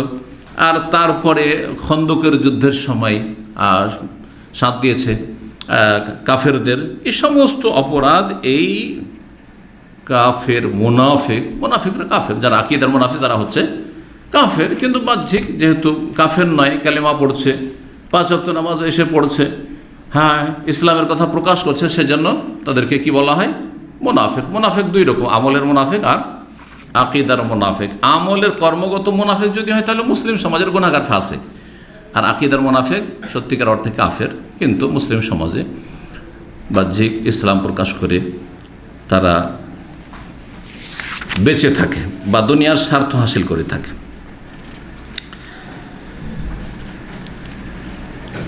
এই ব্যক্তি যখন বিভিন্ন সময়ে এইভাবে শত্রুতা করলো, ইসলাম গ্রহণ করার পরেও তার আগে করতো কি, রাসূলুল্লাহ সাল্লাল্লাহু আলাইহি সাল্লাম যখন জুমার খুতবা বসতে যেতেন প্রতিটি জুমায়, তখন ইসলামের পক্ষে কথা বলতো। তো ইসলামের পক্ষে কথা বললে যে ভালো মানুষ হয়ে যায় এটা নয়, কিন্তু এই ঘটনা থেকে এই শিক্ষাটা আমরা নিতে পারি। সে করতো কি, যখন রাসূলুল্লাহ সাল্লাল্লাহু আলাইহি ওয়াসাল্লাম খুতবার জন্য বসবেন তার আগে গিয়ে বলতো, হাযা রাসূলুল্লাহ বাইনা আযহরিকুম, এই যে রাসূলুল্লাহ সাল্লাল্লাহু আলাইহি ওয়াসাল্লাম, হ্যাঁ তোমাদের মাঝে রয়েছেন, আকরামাকুমুল্লাহু আযযাকুম বিহি, আল্লাহ তোমাদেরকে তার ওসিলাতে তার মাধ্যমে সম্মানিত করেছেন, তোমাদেরকে ইজ্জত দিয়েছেন। ফানসুরুহু, এই রসুলের সাহায্য করো, ওয়াজদিরুহু, তার পাশে দাঁড়াও, সাপোর্ট করো তোমরা, ওয়াসমাউলহু, তার কথা শোনো, ওয়াতিউলহু, তার আনুগত্য করো। এইভাবে মানুষকে কি করতো, উৎসাহিত করতো রাসূলুল্লাহ সাল্লাল্লাহু আলাইহি সাল্লামের সম্মান প্রদর্শনের জন্য, তার কথা মানার জন্য। মনে হচ্ছে কত হিতাকাঙ্ক্ষী লোক। রাসূলুল্লাহ সাল্লাল্লাহু আলাইহি সাল্লাম তারপরে জুমার খুতবা দিতেন। জুমার খুতবা শুরু হওয়ার আগে এগুলো করতো, কিন্তু যে রাসূল আসছে তোমরা এই করবে, এই করবে, এই করবে, তিনি যা বলবেন শুনবে তোমরা, ইত্যাদি, হ্যাঁ সম্মান করবে, ইত্যাদি। কিন্তু উহুদের যুদ্ধের পরে তো সবাই জেনে গেল, হ্যাঁ যে ই তো পাক্কা মুনাফিক, ই যদি এত দরদি হবে আর আমাদেরকে বলছে যে এই রসুলকে মানো আর রসুলের সম্মান করো, তো 300 লোক নিয়ে বেরিয়ে কী করে চলে আসলেন? হ্যাঁ, এই ষড়যন্ত্র কী করে করলো? তো একদিন আবার এই উহুদ যুদ্ধের পরে সে ওই কাজেই শুরু করেছে, জুমার আগে বয়ান শুরু করেছে। এই যে বিদাতিরা বয়ান করে ওদের সেটা, এরকম জুমার আগে বয়ান শুরু করেছে। জুমার খুতবা দিবেন রাসূলুল্লাহ সাল্লাল্লাহু আলাইহি ওয়াসাল্লাম, আর এই মুনাফিক বয়ান শুরু করেছে, দেশীয় বয়ান শুরু করতে গেছে। তখন কিছু মুসলিমরা তার কাপড় ধরে দিয়েছে টান, বস, বলছে এই জেলেসি আই আদু আল্লাহ, হে আল্লাহর দুশমন, বস, হ্যাঁ বস, তোর কথা শুনতে চাই না। বললেন সাহাবাই কেরামগণ, লাস্তা লিযালিকা বিআহলিন, তুমি এই উপদেশ দেওয়ার যোগ্য না, তুমি আমাদেরকে নসিহত করছো, ওয়াজ করতে এসছো, বয়ান শোনাতে এসছো, এই যোগ্যতা তোমার নেই, তুমি ষড়যন্ত্রকারী, তুমি মুনাফিক। ওয়াকাদ সানাতা মা সানাতা, তোমার ইতিহাস আমাদের সামনে আছে, তুমি যে কি করেছো। তারপরও সে এগিয়ে গেল আর বলছে সে যে আমি মনে হয়েছে খুব কবিরা গুনাহ করেছি। বলেন আমাদের লোকেরা, বেদাতিরা বেদাত করে আর বলে কোন কবিরা গুনাহ করলাম, তাই না? আমি নিয়তি পড়লাম, কোন কবিরা গুনাহ করলাম? আরে যাই নামাজের দোয়া পড়লাম, কোন কবিরা গুনাহ করলাম? মোনাজাত করলাম, দুরুদ শরীফ পড়লাম, ইয়া নবী সালাম আলাইকুম, কোন কবিরা গুনাহ করলাম? কবিরা গুনাহ করলাম?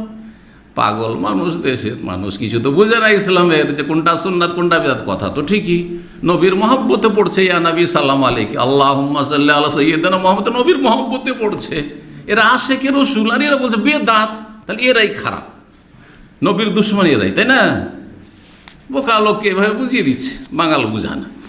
তো এও সেই বলছে যে মনে হচ্ছে যে আমি খুব অপরাধী, আমি খুব খারাপ কথা বলেছি। হ্যাঁ, আমি তো কোনো খারাপ কথা বলিনি, আমি তো বলছি যে রসুলের শান্ত তোমরা, আমি তো ভালো কথা বলছি তোমাদেরকে। একজন আনসারি মসজিদের দরজায় তার সাথে মুখামুখি হলো, আর তারপরে সে আনসারি, তার বংশেরই হয়তো ছিলেন তিনি বলছেন, ওয়াইলাক, তোমার দুর্ভোগ, হতভাগা তুমি, এর যে যাও এইসব ওয়াজ নসিহত না করে ইস্তাগফিরুল্লাহ রাসূলুল্লাহ সাল্লাল্লাহু আলাইহি ওয়াসাল্লাম, যাও রাসূলুল্লাহ সাল্লাল্লাহু আলাইহি ওয়াসাল্লামের সাথে তুমি ষড়যন্ত্র করেছো, যাও নবী সাল্লাল্লাহু আলাইহি ওয়াসাল্লামের কাছে ক্ষমা চাও, তোমার জন্য আল্লাহর কাছে ক্ষমা চাইবেন, আল্লাহ তোমাকে মাফ করে দেবে, যাও। তখন সে বলে উঠেছে, ওয়াল্লাহি আল্লাহর কসম করে বলছি, মুনাফিক আল্লাহর কসম করতো ওই যুগে, তো আল্লাহর নাম নিলে শুধু জান্নাত পাওয়া যায় না। হ্যাঁ, মক্কার কাফেরও আল্লাহর নামে কসম করতো না, ওয়াল্লাহি বলে ইসলামের দুশমনি করতো। তো এই মুনাফিক বলছে, ওয়াল্লাহি মা আবতাগি আন ইয়াস্তাগফির লি, আমি চাই না যে আমার জন্য নবী আল্লাহর কাছে ক্ষমা চাইবেন, কি দরকার, আমার দরকার নেই। মুনাফিক যে অমা তুখফি সুদুরহুম আকবার, ভিতরে যে বিদ্বেষ আছে মাঝে মাঝে প্রকাশ পেয়ে যায়, মাঝে মাঝে বোঝা যায় যে হ্যাঁ এর মধ্যে বিদ্বেষ ভরা আছে। মুসলিম সমাজে সব মুনাফিক আছে, সবসময় বুঝতে পারবেন না, মাঝে মাঝে প্রকাশ পেয়ে যাবে, এরই ইসলামের বিরুদ্ধে বলছে। তখন বোঝা তো মুনাফিক রে, এ তো এর টুপি দেখে আর এর পাঞ্জাবি দেখে আর এর ওই বিভিন্ন মসজিদে আসছে মানুষের কাছে, আর দান খয়রাত দেখে তো আমরা ধোকা খাচ্ছিলাম যে খুব মানে খুব ভালো মানুষ, দরদি মানুষ, আর ইসলাম দরদি মানুষ। না না, ইসলাম দরদি না, মুনাফিক, কিন্তু দুনিয়ার স্বার্থে এসব করে থাকে অনেকে।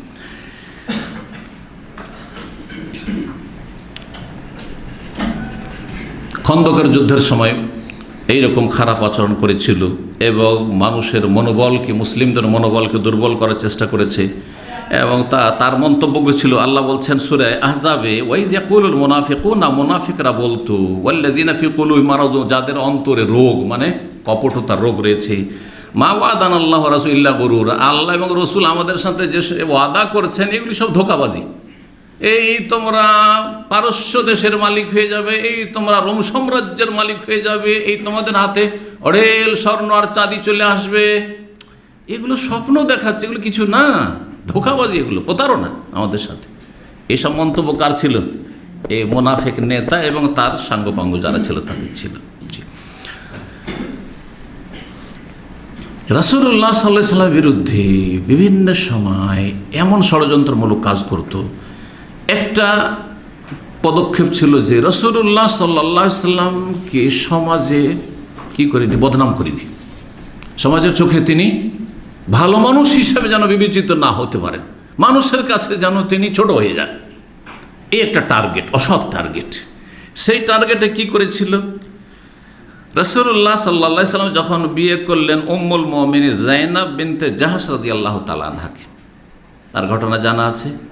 তার আগে বিয়ে হয়েছিল কার সাথে? যায়েদ বিন হারেসা। রাসূলুল্লাহ সাল্লাল্লাহু আলাইহি ওয়াসাল্লামের যে ইসলাম পূর্বে যে পালক পুত্র, সেই পালক পুত্রের সাথে বিয়ে ছিল। আর জাহিলিয়াতের যুগের কাফেরেরা, মক্কার হোক আর মদিনার হোক, কাফের মুশরিকেরা পালক পুত্রকে নিজের পুত্র, নিজের সন্তানের মতো মনে করত এবং নিজের সন্তান মতো ধন সম্পদে ভাগ দিত। আর নিজের সন্তান যখন হয়ে গেছে, তাহলে তার ওয়াইফ, তার স্ত্রী হচ্ছে বৌমা। এসব ধারণা ছিল। এখন আমাদের দেশে অনেক মূর্খ মুসলিমরাও মনে করে যদি পালক পুত্র কেউ নিয়ে নেয় আর বিয়ে শাদী ওইটা তো তার বৌমা। কিসের বৌমা? কেউ না তো, এই ছেলেই কিছু না তো ওর বউ, আর স্ত্রী আবার কে?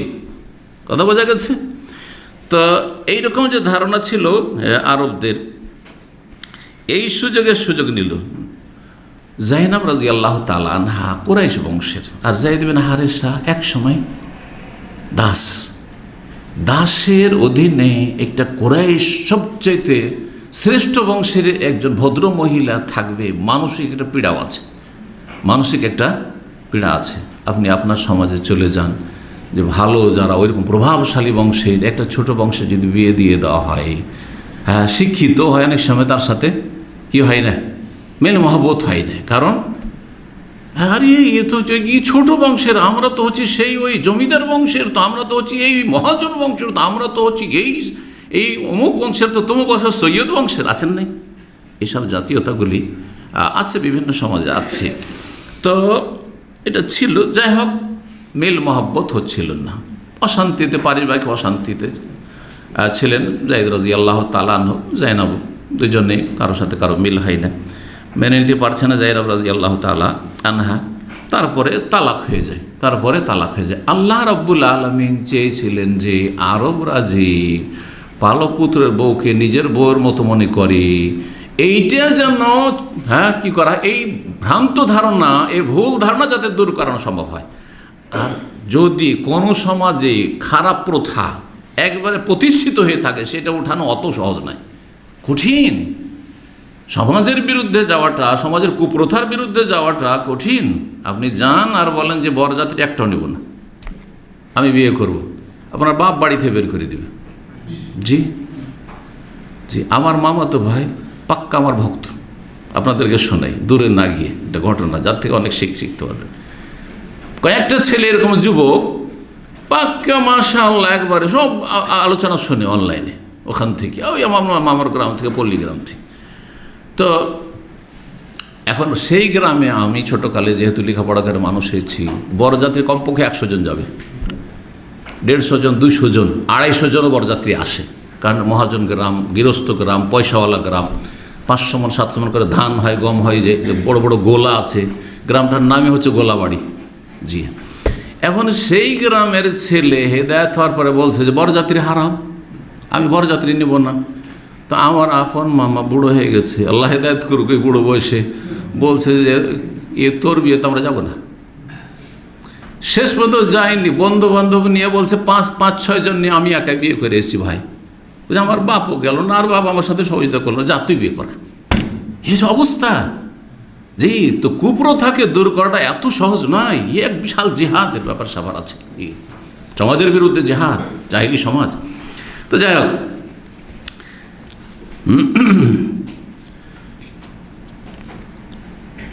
সুযোগ পেয়ে গেল মুনাফিক যে দেখো দেখো মোহাম্মদ কি করেছে, নিজের বৌমাকে বিয়ে করে ফেলল। বৌমাকে বিয়ে করে, আল্লাহ রাব্বুল আলামিন চেয়েছেন যে নবী সাল্লাল্লাহু আলাইহি ওয়াসাল্লাম যখন বিয়ে করে নেবেন, অথচ নবী সাল্লাল্লাহু খুব দ্বিধাগ্রস্ত ছিলেন যে বিয়ে করব না, লোকজন সমালোচনার সুযোগ পেয়ে যাবে, না না না বিয়ে করবো না। কিন্তু আল্লাহ রাব্বুল আলামিন 7 আসমানের উপরে দিয়ে বিয়ে পড়াইছেন। সূরা আহজাবের একটি আয়াত আছে, ফালাম্মা কাযা যায়েদু মিনহা ওয়াতারান যাওয়াজনাকাহা। কোরআনে কারিমে একজন সাহাবীর শুধু নাম আছে, তিনি কে? এই যে পড়লাম যেটা, ফালাম্মা কাযা যায়েদু মিনহা ওয়াতারান, যখন যায়েদ রাদিয়াল্লাহু তাআলা আনহু তার থেকে, মিনহা মানে এই যায়নাব বিনতে জাহাজ থেকে নিজের প্রয়োজন পুরা করে নিল, মানে তার সাথে আর সংসার করতে পারছি না, শেষ, তোমার সাথে আমার প্রয়োজন, মানে স্বামী স্ত্রীর দাম্পত্য সম্পর্ক শেষ। আল্লাহ বলছেন যাওয়াজনাকা, তালাক যখন হয়ে গেল, ইদ্যত পার হয়ে গেল, তখন হে নবী তোমার আমি বিয়ে দিয়ে দিলাম তার সাথে, মানে যায়নাবের সাথে। এটা হচ্ছে শাব্দিক অর্থ, যাওয়াজনা আমি বিয়ে দিয়ে দিলাম, হ্যাঁ কার? তোমার হে নবী, হ্যাঁ তার সাথে। কেন বিয়ে দিলাম আমি? আসমানের ওপর থেকে, মানুষে বিয়ে পড়ায়নি, আল্লাহ বিয়ে পড়িয়ে দিয়েছে 7 আসমানের উপরে। কার? রাসূলুল্লাহ সাথে, যায়নাবের সাথে। জি, কেন? বলছে লেকাইলা ইয়াকুনা আলাল মুমিনিনা হারাজুন ফি আজওয়াজি আদিয়াহিম, যাতে করে মুমিনরা আগামীতে কোনো সংকোচ বোধ না করে, ফি আজওয়াজি আদিয়াহিম, নিজের পালক পুত্রের বউকে বিয়ে করার ক্ষেত্রে, বুঝা গেছে, যাতে কারো দ্বিধা না থাকে। যদি মৌখিক বলে দিতেন যে এখন তোমরা তোমাদের পালক পুত্রের ওয়াইফ যদি তালাক হয়ে যায় বিয়ে করতে পারবে, যেন ভাবি যদি ভাই তালাক দেয় বিয়ে করা যাবে কি না? যাবে। ভাই মারা গেলে বিয়ে করা যাবে কি না? যাবে। কিন্তু আমাদের দেশে আবার আর এক রকম ফতোয়া আছে। একবার আমার চাচা, কিছু জানে ইসলামে, কিছু জানে না, যারা কিছু জানে কিছু জানে না তাদের ফতোয়াগুলি এইরকম। আমার এক চাচা বলছে যে ভাবিকে বিয়ে করা যাবে যদি ভাই মারা যায়, তাহলে মানে বিধবা হইলে, তালাক হইলে করা যাবে না। তখন আমি দোষ দিতেছি যে আমাদের ছাত্ররা, বুঝি তো এটা তো কেমন হলো, তালাক আর বিধবা এরকম পার্থক্য কি কোরআন হাদিসে আছে নাকি? কিন্তু এতটা জানিও না। আর চাচা বলছে, মুরব্বি, তো চুপ হয়ে গেলাম। পরে যখন পড়াশোনা করে একটু হয়ে গেলাম, দেখলাম এর তো কোনো হাদিস কোরআনে নেই। কথা বোঝা গেছে, এই যে পার্থক্য, হ্যাঁ, যে ভাই তালাক দিয়েছে সেজন্য ওটা হালাল হবে না, আর যদি ভাই মারা যায় তাহলে বিধবা ভাবিকে বিয়ে করতে পারবে, এই পার্থক্য নেই। জি, বিয়ে করতে পারবেন, কারণ ভাবি আপনার মাহরাম না, ভাবি আপনার, ভাবির মাহরাম আপনি না। জি, তো যাই হোক, আল্লাহ স্বয়ং বিয়ে দিয়েছিলেন যাতে করে রাসূলুল্লাহ সাল্লাল্লাহু আলাইহি ওয়াসাল্লাম কোনো সংকোচ বোধ না করেন, অথবা সামাজিক ক্ষেত্রে বেশি তারপরেও মুনাফিকরা সমালোচনা করতে ছাড়ে, দেখো দেখো নিজের বউকে বিয়ে করেছি, কেমন মানুষ যে নিজের বউকে বিয়ে করেছে। শুধু তাই নয়, একটি কথা উড়িয়ে দিল যে দেখো কোরআনে তো আল্লাহ বলেছে 4টা বিয়ের কথা। কোরআনে কয়টার কথা? ফানকিহু মা তাবা লাকুম মিনান নিসাই মাসনা ওয়া সুলাসা ওয়া রুবা, দুটো করে, দুটো করে, তিনটে করে, 4টা করে। এই আল্লাহ দুটো কেন বললেন? কেন বলেন না যে 2টা বিয়ে করো, 3টে বিয়ে করো, 4টা বিয়ে করো, এরকম কেন বললেন না? দুটো করে করতে পারো, 3টে, মাসনা মানে দুটো, সোলাসা মানে 3টে, আর রুবা মানে 4টা, এরকম কেন বললেন আল্লাহ? বাংলা ভাষা পার্থক্য বুঝেন না? 2টো বিয়ে করতে পারেন একজন বলছে, আর দুটো করে করতে পারেন, দুটো কথায় পার্থক্য নাই? কি পার্থক্য আছে? 2টো করতে মানে পুরো লাইফ হয়তো 2টো করতে পারেন, এরকম অর্থ বেরিয়ে যাবে, ঠিক না? কিন্তু দুটো, 3টে, 4টে, মানে একসাথে 4টা রাখতে পারবে, একসাথে 3টা রাখতে পারবে, একসাথে 2টো রাখতে পারবেন। এবার বোঝা গেছে? জি হ্যাঁ। কিন্তু যদি কারো 50টা হয়ে যায়, 4টা করে সবসময় রেখেছে, 4টাতে কমতে দেয়নি, যখন একটা মারা গেছে, একটা তালাক হয়েছে, আবার পুরা করেছে, আবার পুরা করেছে করে 50টা 100টা হয়ে যায়, অসুবিধা আছে নাকি? অসুবিধা নেই। জি হ্যাঁ। তো যাই হোক, বিয়ের কথা শুনলে আপনাদেরকে একটু মজাই লাগবে, কিন্তু করতে পারেন না, যদি তাকিয়ে থেকে যাচ্ছেন। স্কিন একটা, ব্যাস, অনেকে একটাও করতে পারছেন। আল্লাহ মুস্তাআন। আরে দেখো দেখো, মোহাম্মদ, কোরআনে নাযিল হয়েছে 4টা বিয়ের কথা, আর মুহাম্মদ সাল্লাল্লাহু আলাইহি ওয়াসাল্লাম 5ম স্ত্রী বিয়ে করে বসে আছে, কারণ তার আগে 4টা ছিল। হ্যাঁ, 4 জন উম্মাহাতুল মুমিনিন ছিলেন, আর এই 5 নম্বর বিয়ে করে বসে আছে, নিজেই নাজায়েজ কাজ, হারাম কাজ করছে। আউযু বিল্লাহ।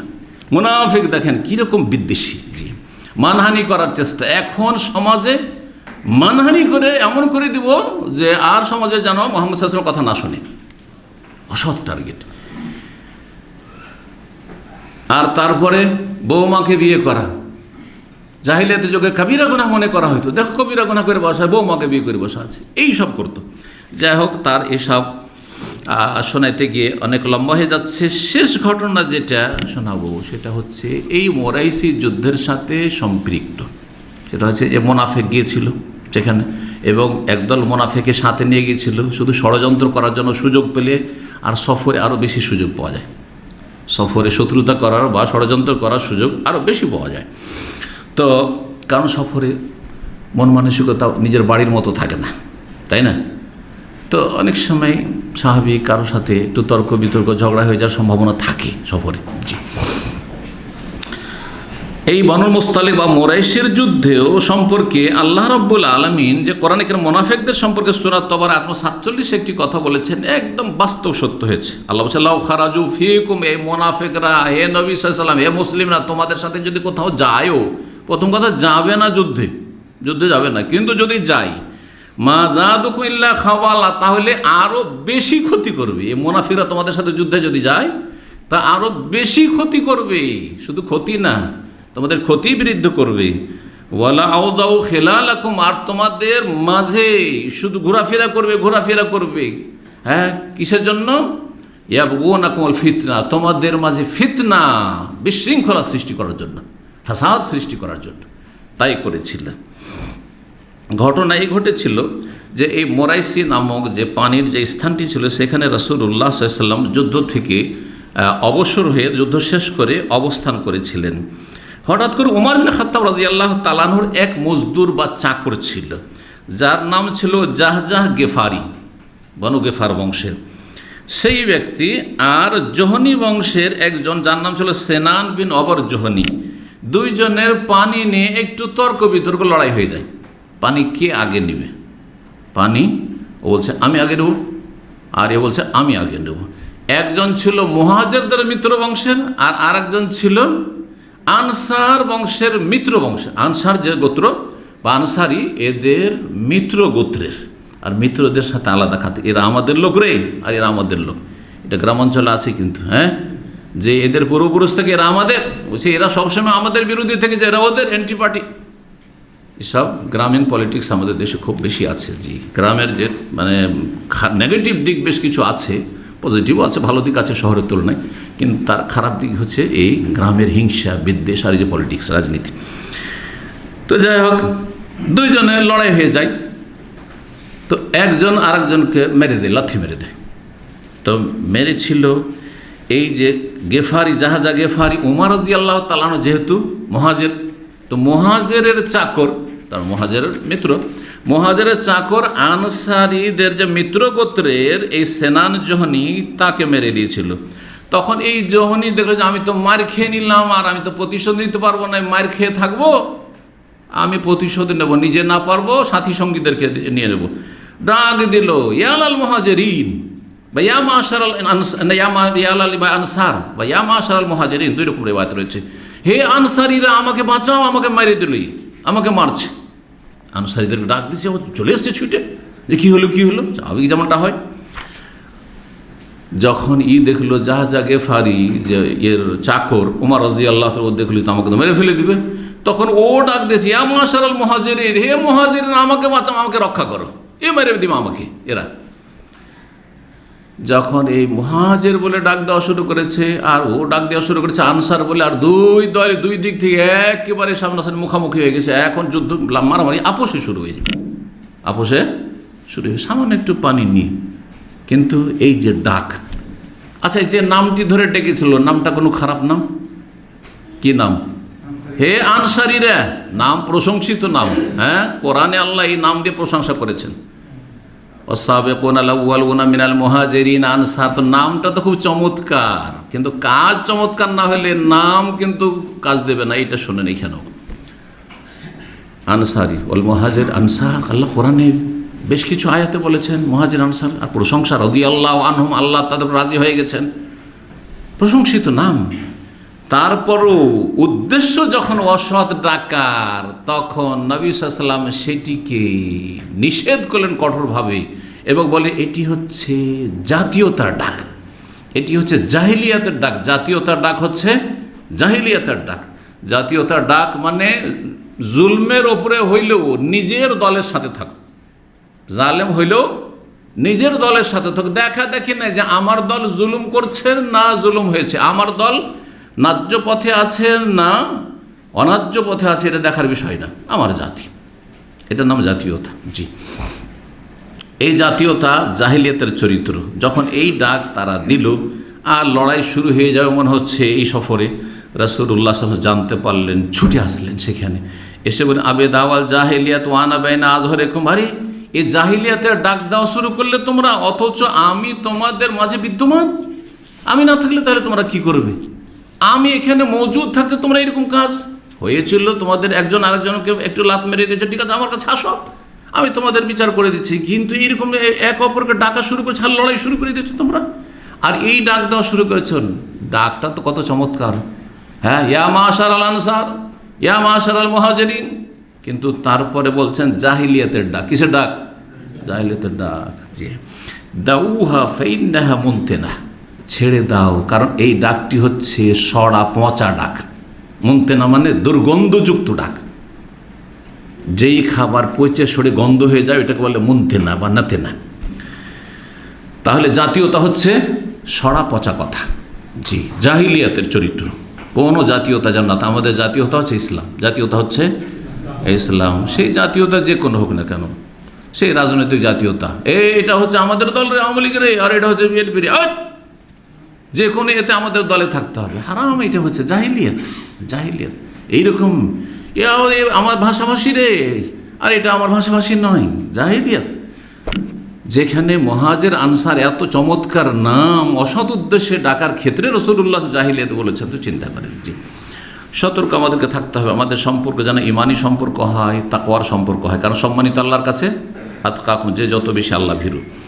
ঘটনা এই ছিল, এই সময় আব্দুল্লাহ বিন উবাই বিন সলুল, এই মুনাফিক সুযোগ পেয়ে গেল। কারণ আনসারীদের মিত্র গোত্রের লোক মার খেয়েছে, এই যখনই কী করেছে, মার খেয়েছে। ইবনে উবাই মুনাফিক নিজের জাতির ওপর খুব রাগান্বিত হইল। জি, যে তোমরা কি করলে, মারতে পারলে না, মার খেতে হয়ে গেলে, মারলে না কেন? তারপরে সে একটা বিরূপ মন্তব্য করলো রাসূলুল্লাহ সাল্লাল্লাহু আলাইহি ওয়াসাল্লাম সম্পর্কে এবং সাহাবায়ে কেরাম মুহাজিরিনদের সম্পর্কে।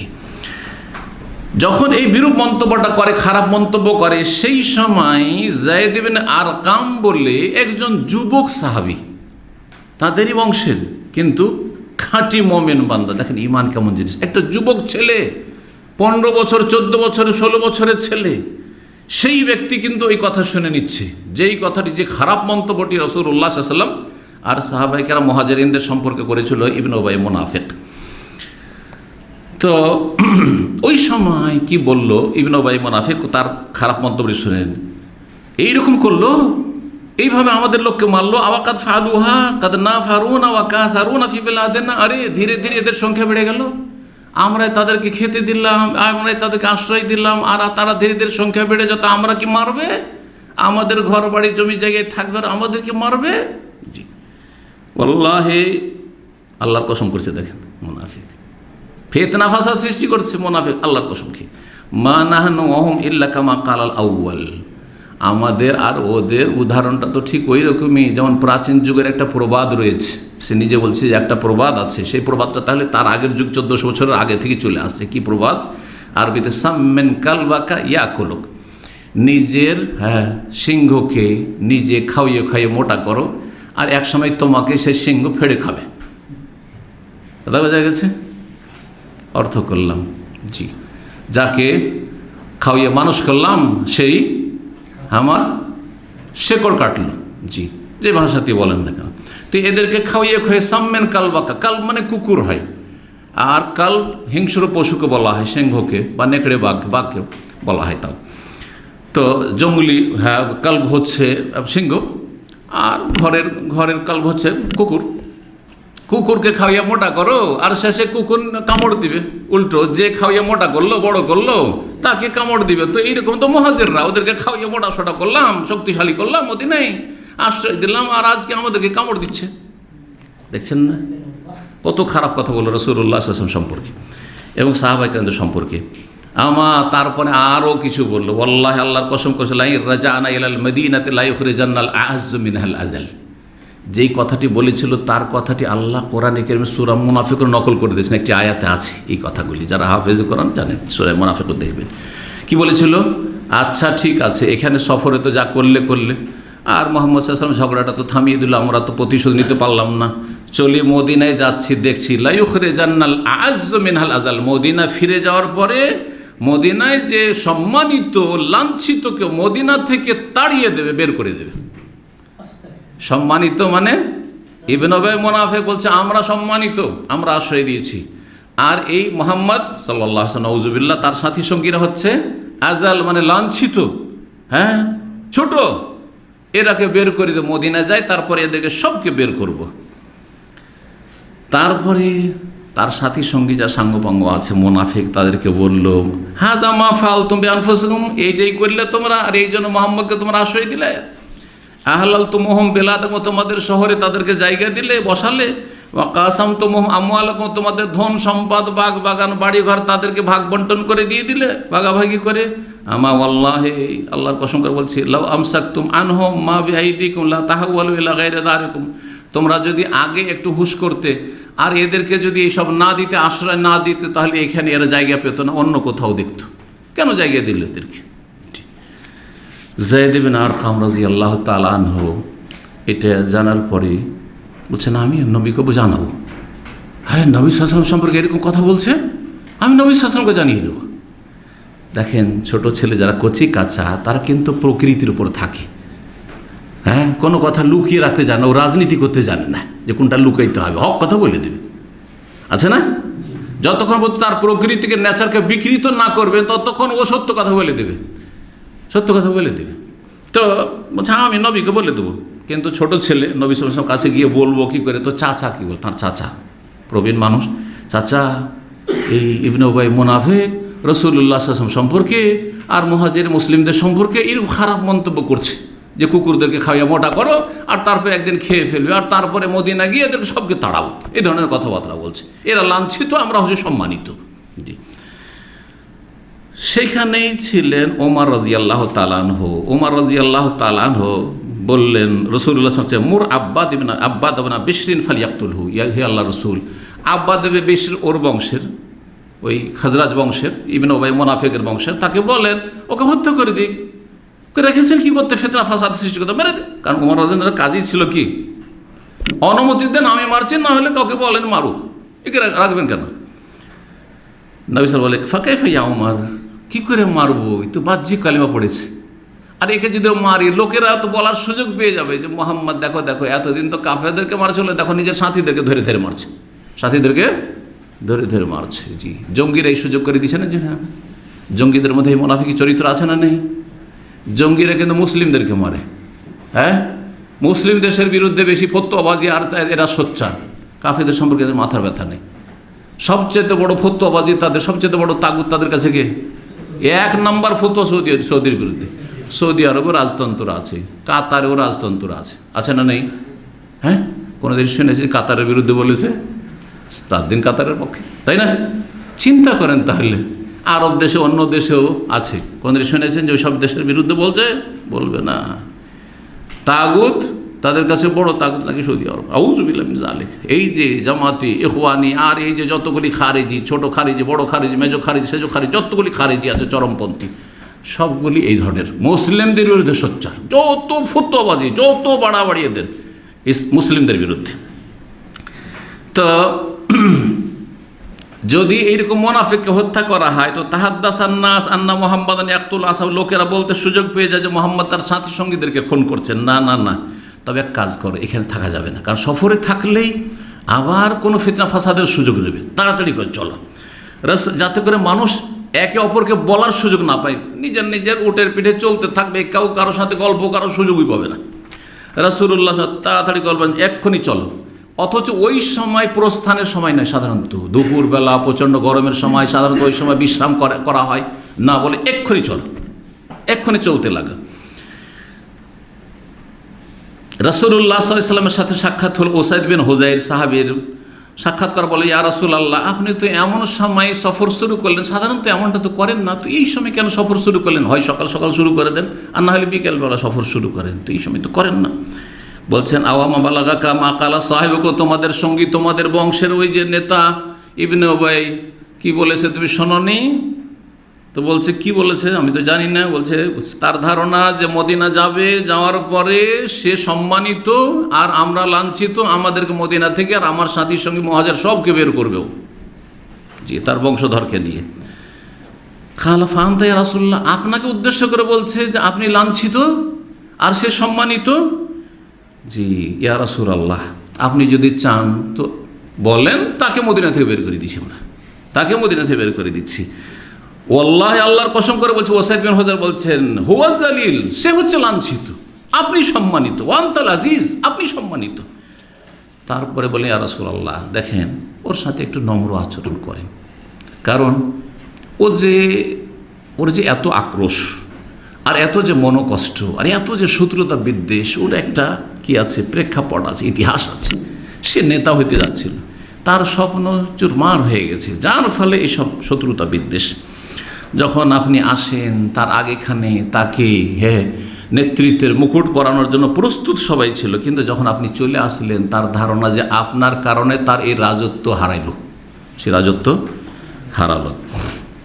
রাসূলুল্লাহ সাল্লাল্লাহু আলাইহি ওয়াসাল্লাম সেই দিন সবাই সারা দিন চললেন, সারা রাত চললেন। সাধারণত এরকম করেন না, দিনের বেলা চললে রাত্রে গিয়ে বিশ্রাম করেন, প্রথম রাত থেকে চললে রাত্রে শেষ রাতে গিয়ে বিশ্রাম করেন, কিন্তু না, সারা রাত সেই দিন চললেন। তারপরে সারা রাত চলতে থাকলেন এবং সাথীদেরকে বলে চলতে থাকো চলতে থাকো। তারপরের দিন হয়ে গেল, উটের পিঠে তারপরের দিন হয়ে গেল, আবার রৌদ্র পড়েছে, তখন খুব কষ্ট হইতে লেগেছে। তারপরে এক জায়গায় অবতরণ করলেন।